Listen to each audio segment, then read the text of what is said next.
Hello everyone, welcome to my channel news वाला अमन। कैसे हैं आप सब? आई होप आप सब स्वस्थ और मस्त होंगे। तो फ्रेंड्स, आज की हमारी ब्रेकिंग न्यूज़ है कि किन लोगों को सब्सिडी गैस के पैसे नहीं मिलेंगे। जी हाँ, आपने बिल्कुल सही सुना है, इन लोगों को नहीं मिलेंगे गैस सब्सिडी के पैसे। जानिए कौन कौन है वो लोग, आज की इस पूरी वीडियो में हम लोग बात करेंगे। ठीक है, तो सबसे पहले हम लोग बात कर लें गैस सब्सिडी का नियम क्या है और क्या ऐसा नियम आया है जो कि अक्टूबर 2024 से लागू होने वाला है एलपीजी ई-केवाईसी का। ठीक है, तो आपको बताते चलें कि भारत सरकार ने हाल ही में घोषणा की है कि अक्टूबर 2024 से एलपीजी गैस उपभोक्ताओं के लिए ई-केवाईसी अनिवार्य हो जाएगा। कहने का मतलब क्या है, सरकार को कदम क्यों उठाना पड़ा? क्योंकि बहुत से फर्जी कनेक्शन होने लगे थे। ठीक है, इसलिए यह कदम सरकार ने उठाया है। ठीक है, यह कदम गैस सब्सिडी को सही लोगों तक पहुंचाने के लिए और फर्जी कनेक्शनों को रोकने के लिए उठाया गया। ठीक है, इस नियम के अंतर्गत क्या है कि सभी एलपीजी उपभोक्ताओं, जितने भी एलपीजी उपभोक्ता हैं, ठीक है, उन सभी को आधार से लिंक करवाना होगा। ठीक है, जो अपना कनेक्शन है वो आधार से लिंक करवाना होगा और एक बार ई-केवाईसी की प्रक्रिया पूरी करनी होगी। केवल आपको एक बार ई-केवाईसी करवाना है। एक बार करवाने का मतलब क्या है कि अगर आप एक बार ई-केवाईसी करवा लेंगे अपने को, तो क्या होगा, वो आपके आधार से लिंक हो जाएगा। मतलब उनका जो क्या है, वेरिफिकेशन भी कंप्लीट हो जाएगा कि हाँ, जो गैस है वो हमारे सही हाथों में, फर्जीवाड़ा कोई नहीं हुआ है। ठीक है, अच्छा, एलपीजी ई-केवाईसी 2024 है क्या? आप ठीक है, आप इसको शॉर्ट में समझिए, मैं इसको शॉर्ट में बताता हूँ। ठीक है, शॉर्ट में क्या है कि एलपीजी ई-केवाईसी की जो अनिवार्यता है वो केवल एलपीजी उपभोक्ताओं के लिए अनिवार्य है। ठीक है, एलपीजी गैस ई-केवाईसी एक इलेक्ट्रॉनिक प्रक्रिया है। इलेक्ट्रॉनिक प्रक्रिया होगा, सब कुछ आपको कंप्यूटर पे ऑनलाइन करवाना रहेगा। ठीक है, जिसके द्वारा गैस उपभोक्ताओं को अपनी पहचान और पते की पुष्टि करनी होती है। केवल क्या होता है, पहचान आपको अपनी करानी रहेगी, यानी कि फ़ोटो से वेरिफिकेशन होगा। ठीक है, और फेस वेरिफिकेशन जो होता है। ठीक है, और अपना पता, जहाँ जिस पते पर आपने रजिस्ट्रेशन करवाया होगा उस पते की पुष्टि करनी होती है दोबारा से। ठीक है, यह प्रक्रिया आधार कार्ड के साथ एलपीजी कनेक्शन को जोड़ने में मदद करती है। ई-केवाईसी का मुख्य उद्देश्य क्या है कि यह सुनिश्चित करना है कि सब्सिडी का लाभ सही व्यक्तियों तक मिल रहा है कि नहीं मिल रहा है। ठीक है, यानी कि धोखाधड़ी को रोकने के लिए किया जा सके, जो सरकार आपको सब्सिडी देती है वो आप तक सही तरीके से पहुंच सके। ठीक है, सही व्यक्ति के हाथ में पहुंच सके, इसलिए ये ई-केवाईसी कराया जा रहा है। ठीक है, अच्छा, क्या क्या इसके मापदंड है, जैसा कि आप स्क्रीन पर देख रहे हैं कि एलपीजी गैस ई-केवाईसी के लिए संक्षिप्त विवरण क्या क्या है। सबसे पहला जो है वो एलपीजी गैस ई-केवाईसी की अनिवार्यता किसके लिए? एलपीजी गैस उपभोक्ताओं के लिए अनिवार्य है। ठीक है, क्या है दूसरा, आप देख रहे होंगे लक्षित लाभार्थी लिखा हुआ है। लक्षित लाभार्थी मतलब कि गैस सब्सिडी प्राप्त करने वाला परिवार, जिसको जिसको मिलनी है वो कौन है? जो गैस सब्सिडी प्राप्त करने वाला परिवार, उसको मिलेगा। ठीक है, पात्रता की मापदंड क्या होनी चाहिए? सब्सिडी जारी रखने के लिए ई-केवाईसी पूरा करना आवश्यक है। ठीक है, आय सीमा क्या है इसकी? आय सीमा यह है कि प्रति वर्ष आपका 10 लाख रुपए से कम होना चाहिए। ठीक है, परिवार की जो आय है वो प्रति वर्ष 10 लाख रुपए से कम होनी चाहिए।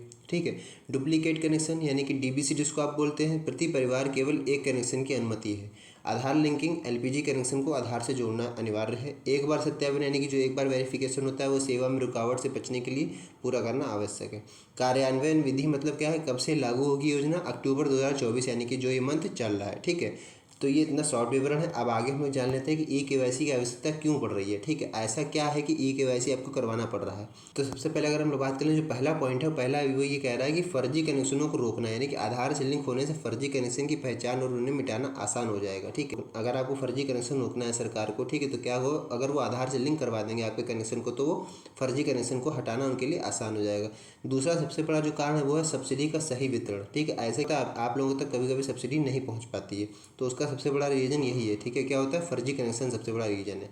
तो सब्सिडी का सही वितरण कब हो पाएगा? जब यह सुनिश्चित होगा कि सब्सिडी का लाभ केवल वास्तविक और पात्र परिवारों को ही मिल रहा है। ठीक है, तीसरा, डुप्लीकेट कनेक्शन को हटाना।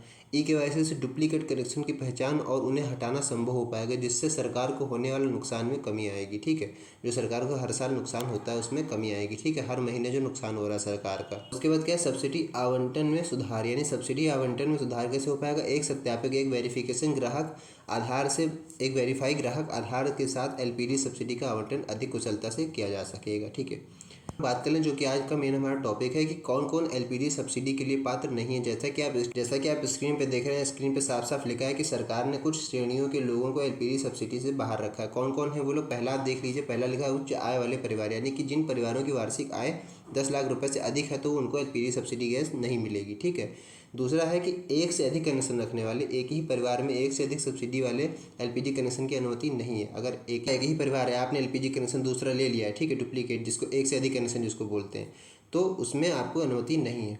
तीसरा, गैर आधार लिंक्ड कनेक्शन। गैर आधार यानी कि नॉन आधार लिंक्ड, यानी कि एक आपका लिंक है, दूसरा आपका लिंक नहीं है। तो जिन उपभोक्ताओं ने अपने एलपीजी कनेक्शन को आधार से लिंक नहीं कराया है वो भी सब्सिडी प्राप्त नहीं कर सकेंगे। अगर आपका पहला कनेक्शन भी जो है आधार से लिंक नहीं, तो अब भी आपकी सब्सिडी नहीं आएगी। तो उसके बाद बाद कह रहा है कि ई-केवाईसी ना करने वाले, जिन्होंने अपना ई-केवाईसी नहीं करा उनको भी नहीं मिलेगी। जो उपभोक्ता निर्धारित समय सीमा तक ई-केवाईसी प्रक्रिया पूरी नहीं करेंगे उनकी सब्सिडी रोक दी जाएगी। ठीक है, अब सबसे बड़ी बात आती है कि ई-केवाईसी कैसे करें। तो ई-केवाईसी करने की 2 प्रक्रिया हैं। सबसे पहली है ऑनलाइन। ऑनलाइन आपको क्या करना पड़ेगा? सबसे पहली प्रक्रिया है ऑनलाइन। जैसा कि आप देख रहे हैं ऑनलाइन में क्या लिखा है, जैसा कि आप स्क्रीन पर देख रहे होंगे, लिखा है कि अपने गैस कंपनी की आधिकारिक वेबसाइट पर जाना है आपको। ऑनलाइन पंजीकृत मोबाइल नंबर और कैप्चा डालना है, ओटीपी दर्ज करके लॉगिन करना है, गिव योर आधार विकल्प चुनना है और बायोमेट्रिक सत्यापन के लिए विवरण दर्ज कर देना। इतना सा सिंपल सा काम है, आपको ऑनलाइन करना है। मैनुअल ई-केवाईसी कैसे कराएंगे? मैनुअल के लिए देखिए लिखा है स्क्रीन पे, उसमें लिखा है कि अपने नज़दीकी एलपीजी वितरक एजेंसी पर जाना है। दूसरा, आपको आधार कार्ड की हार्ड कॉपी दिखानी है या प्रस्तुत करनी है। तीसरा, बायोमेट्रिक सत्यापन के बाद आपका यूआईडी नंबर कनेक्शन से टैग हो जाएगा, यानी कि लिंक हो जाएगा। ठीक है, अब दूसरी सबसे बड़ी बात यह है कि ई-केवाईसी के लिए आपको आवश्यक डॉक्यूमेंट यानी आवश्यक दस्तावेज कौन कौन से चाहिए होंगे। तो स्क्रीन पर आप देखिए लिखा है, सबसे पहला जो आपको लेकर जाना है, जो सबसे मोस्ट इंपॉर्टेंट होता है, वो है आधार कार्ड। यह सबसे महत्वपूर्ण दस्तावेज है, जैसा कि लिखा है, जो एलपीजी कनेक्शन को लिंक करने के लिए आवश्यक है। दूसरा है पहचान प्रमाण पत्र, यानी पहचान प्रमाण के रूप में आप क्या ले आ सकते हैं? वोटर आईडी, पैन कार्ड या ड्राइविंग लाइसेंस जैसे अतिरिक्त पहचान प्रमाण आप ले जा सकते हैं। तीसरा है पते का प्रमाण, यानी पते में जैसे कि आप बिजली बिल, टेलीफोन बिल या बैंक स्टेटमेंट जो आपके वर्तमान पते को दर्शाता हो। चौथा है फोटो, यानी एक नवीनतम पासपोर्ट साइज फोटो लेके जानी है अपनी। ठीक है। पांचवा बैंक खाता विवरण, यानी कि सब्सिडी के सीधे हस्तांतरण यानी सीधे ट्रांसफर के लिए अपने बैंक खाता और आईएफएससी कोड लेकर जाना है। ठीक, ये इतने इंपॉर्टेंट डॉक्यूमेंट हैं जो कि आपको ई-केवाईसी कराने के लिए लेकर जाने हैं। ठीक है, इसके बिना आपकी केवाईसी नहीं हो पाएगी। ठीक, तो ये आज की महत्वपूर्ण जानकारी थी, इसलिए मैंने इस पर एक वीडियो बनाई थी। आई होप आपको सब कुछ समझ में आ गया होगा। चैनल पर नए हैं एक बार तो चैनल को सब्सक्राइब कर लीजिएगा। चैनल का नाम है न्यूज़ वाला अमन। मैं इसी तरह की इंपॉर्टेंट नोटिफिकेशन इस चैनल पर लाता रहता हूँ। तो फ्रेंड्स, बस आज की वीडियो में इतना ही। मिलते हैं नेक्स्ट वीडियो में नए टॉपिक के साथ। तब तक के लिए जय हिंद।